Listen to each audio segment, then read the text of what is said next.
ऐसे इलेक्शन होना जहां पे अभी भी जो डिसीजन है वो क्लियर नहीं हो पा रहा है कि कौन पार्टी वहां पे सरकार बनाए। जो पीडीपी की जो प्रेसिडेंट महबूबा मुफ्ती, उनकी बेटी का एक ट्वीट सामने आता है और उन्होंने उस ट्वीट में कहा है कि टैग किया है पीटीआई को और पीटीआई की इस विक्ट्री, और उसके बाद उन्होंने ये कहा कि पाकिस्तान में जो रिजल्ट्स में रैगिंग हुई वो एक 87 में सेम जम्मू कश्मीर में भी ऐसे ही हुआ था। हमसाया मुल्क पाकिस्तान में इलेक्शन हुए और इलेक्शन के बाद नताइजों का सिलसिला जब शुरू हुआ तो नताइज ऐसे सामने आए कि पूरी दुनिया की जो नज़रें हैं उन्हीं नताइजों और उन्हीं इलेक्शन पे थी। चाहे हम यूके की बात करें, यूएसए की बात करें, या अपने देश इंडिया की बात करें, या पाकिस्तान की बात करें, हर एक की नज़रें इस इलेक्शन पे थी।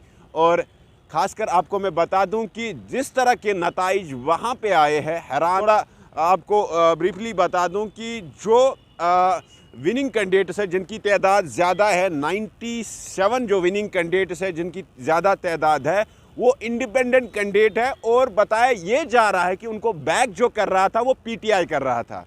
और उसके बाद जो दूसरी पार्टी है नवाज शरीफ की पार्टी, जिनकी अक्सरियत दिखाई जा रही है इस वक्त, वो 70 प्लस सीटों पे इस वक्त लीड कर रही है। और जो तीसरी पार्टी है वो है बिलावल भुट्टो की जो पार्टी है, उनकी जो लीड है वो बताई जा रही है कि उनकी लीड है 40 प्लस सीटों पे। और उसके बाद भी एक दो और पार्टियां हैं जिनकी कुछ 15 सीटों पे, कुछ 5 सीटें और कुछ 3 सीटें। मगर मेन जो बात थी कि इससे पहले, इलेक्शन से पहले ही जो वहाँ पे सर्वेज हुए थे, डिफरेंट न्यूज़ एजेंसियों ने किए थे, वहाँ पे ग्राफ जो दिखाई 170 प्लस सीटें वो दिखा रहे थे इंडिपेंडेंट कैंडिडेट्स को, जिनको बैक जो है पीटीआई कर रहा था। अब उसमें हैरानकुन बातें ये सामने आ रही है कि कल रात में जो विक्ट्री वाला स्पीच वो नवाज शरीफ ने किया और उसने ये भी इशारा दिया कि हम 3-4 पार्टियां मिलके यहाँ पे सरकार बनाएंगे।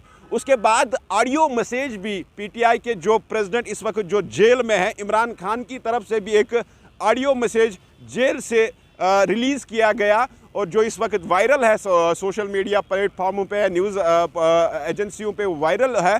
तो उन्होंने मुबारकबाद दी आवाम को और उन्होंने फिर से कहीं ना कहीं जो नवाज शरीफ है उनको एक दफ़ा फिर से तनकीद का निशाना बनाया। और ऐसे इलेक्शन होना जहां पे अभी भी जो डिसीजन है वो क्लियर नहीं हो पा रहा है कि कौन पार्टी वहां पे सरकार बनाएगी।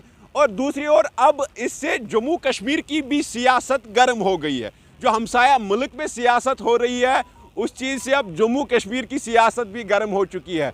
जो पीडीपी की जो प्रेसिडेंट महबूबा मुफ्ती, उनकी बेटी का एक ट्वीट सामने आता है और उन्होंने उस ट्वीट में कहा है कि टैग किया है पीटीआई को और पीटीआई की इस विक्ट्री, और उसके बाद उन्होंने ये कहा कि पाकिस्तान में जो रिजल्ट्स में रैगिंग हुई वो एक 87 में सेम जम्मू कश्मीर में भी ऐसे ही हुआ था।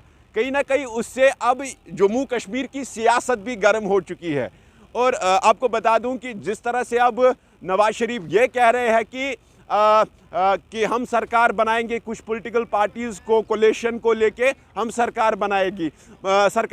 अब देखने वाली बात ये होगी कि जिस तरह के मनाजिर वहाँ पे देखने को मिले, चाहे हम जो अंदर की जो इलेक्शन कमीशन का जहाँ पे काउंटिंग हो रही थी, वहाँ पे आपने कुछ वीडियोज़ देखे होंगे किस तरह से ऐसे ही कुछ लोग घुस गए जिन्होंने वोट कास्ट किए। उसके बाद ये भी बताया जा रहा है कि इलेक्शन कमिश्नर जो है वो भी 2-3 घंटे गायब ही हो गया। और जहाँ पे हम देख रहे हैं कि मीडिया जहाँ पे रिपोर्ट्स कर रहे थे, जो पाकिस्तान की मीडिया, ये हम नहीं कह रहे कि पाकिस्तान की मीडिया खुद कह रही है कि हमने भी बहुत सारे इलेक्शन पाकिस्तान में कवर किए हैं, मगर ऐसा इलेक्शन हमने कवर नहीं किया है जहाँ पे इतनी रैगिंग हो।